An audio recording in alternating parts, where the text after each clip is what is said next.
Hello দর্শক, আসসালামু আলাইকুম। আশা করি সকলে ভালো আছেন। তো দর্শক, দেখতে পাচ্ছেন আমার হাতে যে গাছের চারাটি। তো দর্শক, এটি একটি আকাশমণি গাছের চারা।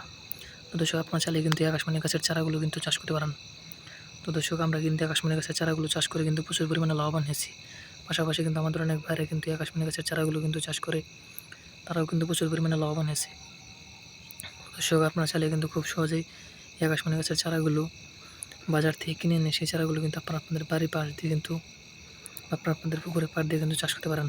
তো দর্শক, এই আকাশমণি গাছগুলো কিন্তু বাজারে কিন্তু অনেক দামে কিন্তু বিক্রি হয়ে থাকে। তো দর্শক, আপনারা কিন্তু এই এই আকাশমণি গাছের কাঠগুলো কিন্তু আপনারা সচরাচর কিন্তু বাজার থেকে দাম দিয়ে কিনে নিয়ে আপনারা কিন্তু ফার্নিচারের কাজে কিন্তু ব্যবহার করে থাকেন। তো দর্শক, আপনারা যদি যদি নিজেরা যদি এই আকাশমণি গাছগুলো যদি চাষ করতে পারেন, তাহলে কিন্তু আপনাদের এই আকাশমণি গাছের কাঠগুলো কিন্তু বাজার থেকে কিনে আনতে হবে না।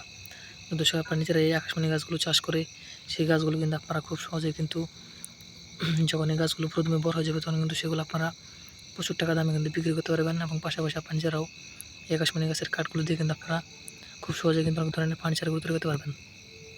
তো দর্শক, এতে কিন্তু আপনারা প্রচুর পরিমাণে লাভ আনতে পারবেন। তো দর্শক, আমাদের অনেক ভাইরা কিন্তু এই আকাশমণি গাছগুলো কিন্তু চাষ করে তারা কিন্তু প্রচুর পরিমাণে লাভবান হয়েছে। তো দর্শক, আমরাও কিন্তু এই আকাশমণি গাছগুলো চাষ করে কিন্তু প্রচুর পরিমাণে লাভবান হয়েছি। তো দর্শক, আপনার চাইলে কিন্তু খুব সহজেই এই আকাশমণি গাছগুলো কিন্তু চাষ করতে পারেন। তো তো দর্শক, এতে কিন্তু আপনারা প্রচুর পরিমাণে লাভ আনতে পারবেন। তো দর্শক, আমাদের ভিডিওটি যদি আপনার একটু ভালো থাকে, তাহলে অবশ্যই চ্যানেলটি সাবস্ক্রাইব করে দেবেন এবং ভিডিওতে একটি লাইক করে দেবেন। ধন্যবাদ, সকলে ভালো থাকবেন। আসসালামু আলাইকুম।